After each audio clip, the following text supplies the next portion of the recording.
Hello guys, welcome to another episode of Clues, Cues and Reviews. Now, you're probably thinking, why is he releasing this video so early? Why is it even out so early? And the main reason why that is due to the fact that I'm not at work today. Unfortunately, I've had to take a few days off work to look after my other half who has been really ill. Now, you're probably thinking, if she's really ill, why are you making this video? It's mainly because she's actually just fallen asleep. She tends to sleep for a couple of hours. And then getting these out there, getting these done, so I don't have to worry about these over the next couple of days. So without further ado, let's just get this review done. So the chapter is mainly about Zaratras, and then eventually Meliodas. So we'll start with Zaratras. So we talk about Zaratras' character. So Zaratras' character is very overly dramatic and he's a bit flippant and he's very kind of OTT, you could say. Which is apparently how he actually is, because Hawk questions it and the princess confirms that no, he's actually like this on a regular basis. So that's Zaratras'. So his death. So because he's alive, you want to know what's going on and what's brought him back. So Hawk reminds him of his death. He goes, "Are you talking about that Zaratras, the leader of the Holy Knights that got killed about 10 years ago?" Yes, that exact same Zaratras. So it turns out, and we see this from his point of view, Hendrickson basically gave him some type of pie, which apparently is delicious to the point where the princess's father and sister know about it. And basically, they feed it to him. It's poisoned, which leads him to get killed. So that's his death, his resurrection. He believes this is down to one of the 10th commandments. From the audience's point of view, we already know who that is. The same character that brought Elaine back and can control souls.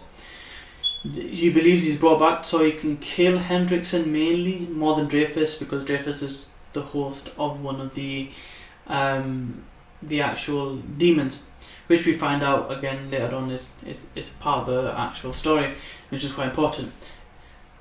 So he does feel regret, though. He feels regret that he wasn't able to save Dreyfus and Hendrickson from the darkness, the abyss he refers to it as.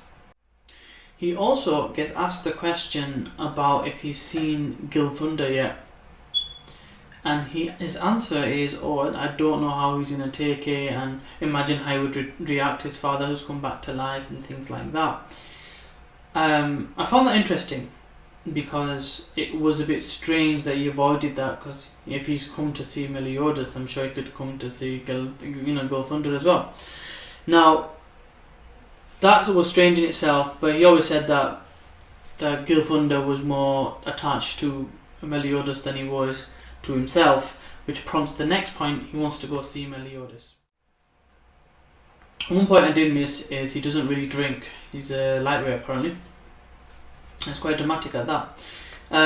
So he goes to see Meliodas, and he goes to Meliodas. So how long are you planning to sleep? As in, he doesn't believe he's dead, which is a good thing. So they have a deep relationship. Now, he notices the heals of wound, but he also states that, or he thinks that these wounds, the way they've been healed, is a lot greater than a normal major druid could do, which kind of pays tribute, I guess, and kind of shows that the princess's abilities are far greater than any normal mage. But she goes, what's the point? His heart has stopped beating, I can't bring him back. To which point he also says that I remember a time when he said, even if my heart stops beating, I won't die, which was an interesting statement to be made. So which moves on to the next bit. I wanted to have this as a separate point specifically because of how it was mentioned.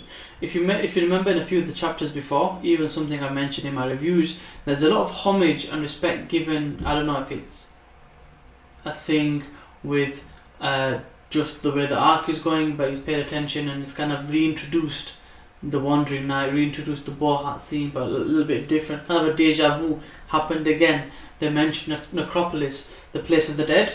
Now if you can think back, there's a point in the chapters where they went to see King and he was there, he went to see Elaine, and then Ban was there, and what else happened after that. So that I found interesting, because the fact that they've imagined or re-talked about this again means that there could be other points that are coming up that are going to be interesting to bear in mind, that may just be another deja vu.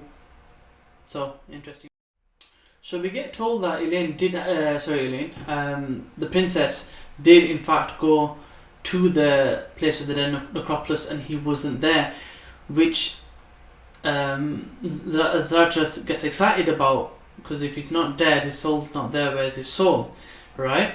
And the person that eats soul, well, it was trying to eat his soul, that with no fitting souls, didn't get a chance to kill him like that and take his soul, because Ban killed her, right, that lady, and took her head off and did whatever her name was, and then when they killed him, they went. When Estrosa killed him, they went, right?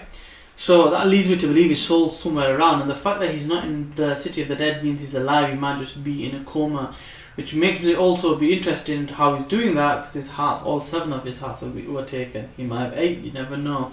Anyway, so that was interesting. So what Zaratras basically does is he casts a type of incantation, a type of spell, which sends them into his memories. And where did they end up? In Danafor. So one of the legends of Meliodas or Danafor is the way it was destroyed, which was linking to the demon that is actually in Dreyfus. So you see how it's all connected now, right? Now, this is a memory, and he explains, Zaratras does, he goes, this memory is the first memory I have of him. So it links everybody together, and even the princess. So you're probably thinking, how is that possible, right? It's because Meliodas has known the princess a lot longer than she has known him. So you see that in Danafor, Zaratras, I believe is his father, and he's on a horse, and he runs into Meliodas after destroying Danafor, and he has an infant in his hands, which is the princess. So this is why she was adopted. She has something to do with Danafor. Now, my thoughts on this are, obviously that he's known her for a lot longer, which is interesting, but I think their stories or their souls are entwined or intertwined in a way, and this may be something to do with the war from 3,000 years ago. Maybe it was a promise, and maybe because he was bad, the only thing that changed him was love. And basically the idea of her reincarnation is, although he's a mole, she's not, so his curse may be to do with coming back to find his love, because that's what gave him a heart, I guess, because he was heartless before and cold, right? Something had to change him, and this may also lead into why he killed the 2 of the 10 commandments. So all interesting stuff. We're going to have to wait and see what happens. So a quick review, a quick summary, a quick thoughts here and there. Hope you enjoyed the chapter, hope you enjoyed this review. Give me a thumbs up as always, subscribe, and I'll see you next time.